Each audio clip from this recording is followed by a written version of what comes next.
one and all to the K.O.E. Nation for another premium spirits review. I am your King of Extreme, Phil K.O.E., joined by my indomitable broadcast partners, the returning...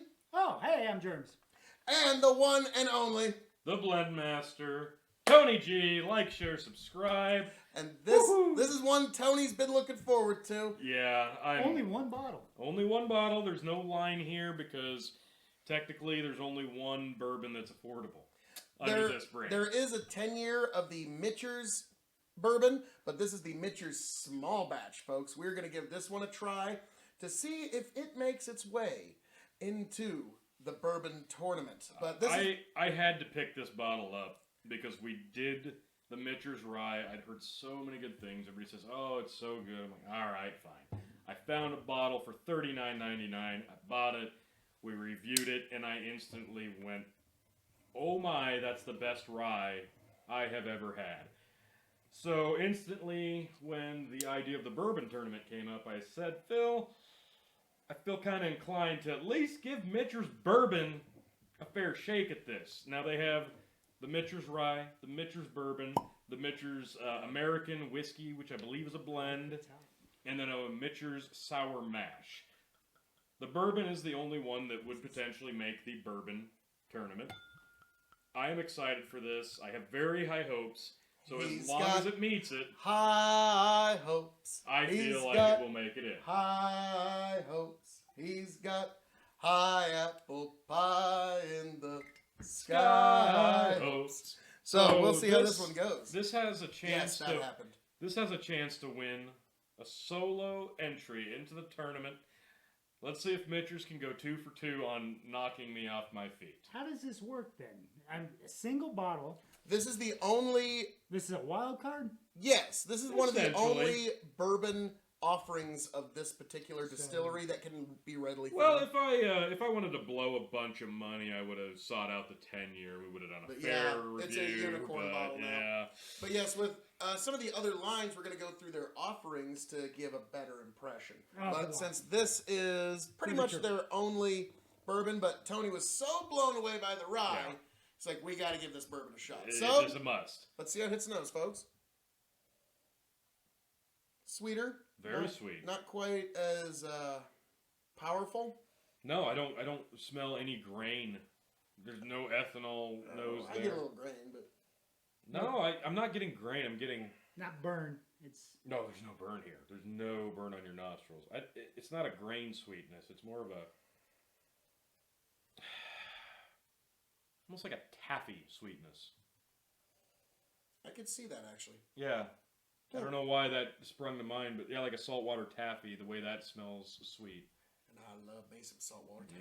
That is good. All right. Yeah, I'm ready. Cheers.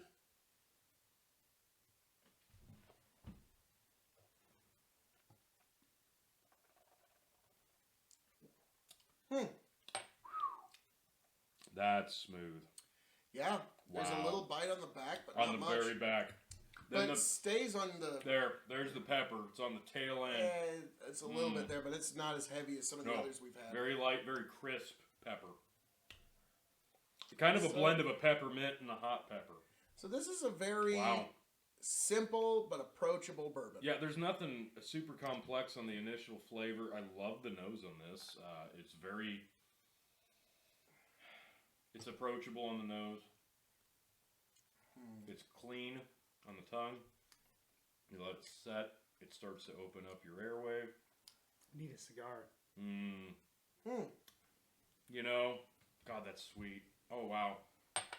This would be a good either mixing or cigar pairing or just having dinner whiskey. This isn't terribly complex or overbearing, so not too bad. So, folks, we are, because this is the only one we're reviewing on this video. We're going to go all the way with it. Yep, going to give it 4 different scales and then the secret 5th question. So, as a bourbon on a 5-star scale, how would you rate this as a bourbon going against every bourbon you've ever had? 3 1/4. 3 1/4. Jermz, how would you go with this? Give me 4. I thought he was going to like this one. I'm going to go 3. This is a good bourbon. I figured you were going to go low. You know, it's good. It's approachable. It's not terribly complex. I was thinking with the nose, maybe I'm going to get some caramel here, but it's a lot of spice instead. Okay. Let me go one more time.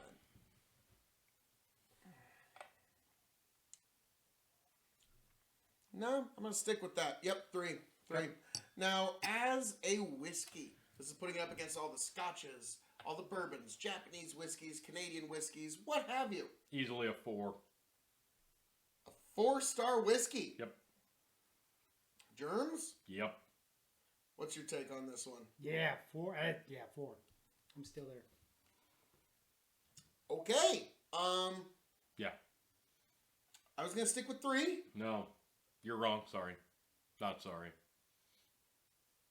Okay. Where it doesn't stack up to some of your classics as a bourbon when you consider like your Blantons, your Bookers, some of the makers that we've reviewed.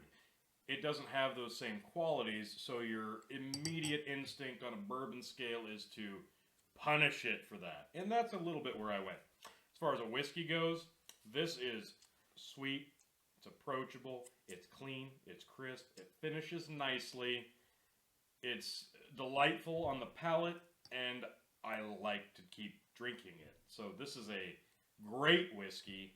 I love it. 4 stars.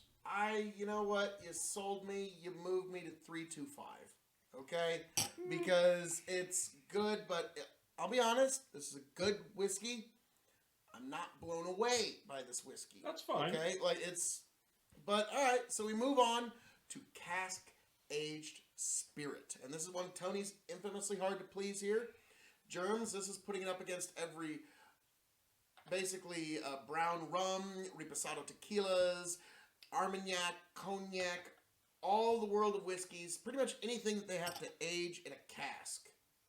How would you rate this? Stick with 4. He likes it. He likes it. He likes it, folks. I'm gonna split the difference myself. It's a 3-star bourbon in my opinion. It's a 4-star whiskey easily. I could almost go higher with that, but I'm gonna stick with 4. I'm going to go 3.5 as a cask-aged spirit, split the difference. I think the only thing that pushes me back from going higher is it's not unique enough, but the reason I'm going to go that high and try to push further is because it's so drinkable. This is very nice. It is a drinkable one. That's why I'm going to stick with 325. It's a good one, but again, I wish I could get my hands on that 10-year. Yeah, I think now we're looking for the 10-year. You know, it would blow a lot of things. If this is the entry level to this line, yeah. Wow. I'm 2 for 2 on Michter's now. I'm getting the whiskey, I'm getting the sour mash, and yeah, I'm a fan. You're winning me over. We have the secret 5th question. So, Tony, what did you pay for this bottle? That one I got at regular price, whereas the rye I got on probably about $10 less than normal. It was $40. This was $50. That's standard pricing, no matter whether you're looking at a liquor store or a Walmart. Pretty much $50. Okay. When this bottle is empty, will you seek another one? Yep. Okay, Jermz. If you see this bottle for the said price, will you seek this out? Oh yeah, for sure. Okay. Now my answer is going to be a little different. Will I seek out this bottle at that price? No.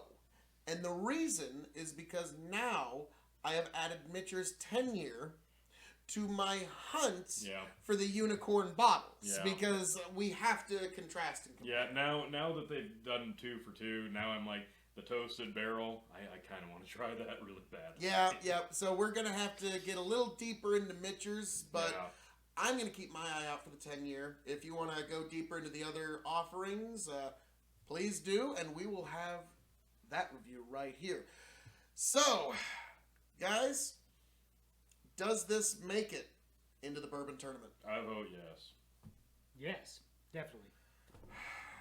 Well, I've been outvoted regardless, so I will simply say, folks, all that being said, thank you for joining us here at the Bourbon Tournament entry and the Michter's Bourbon official review.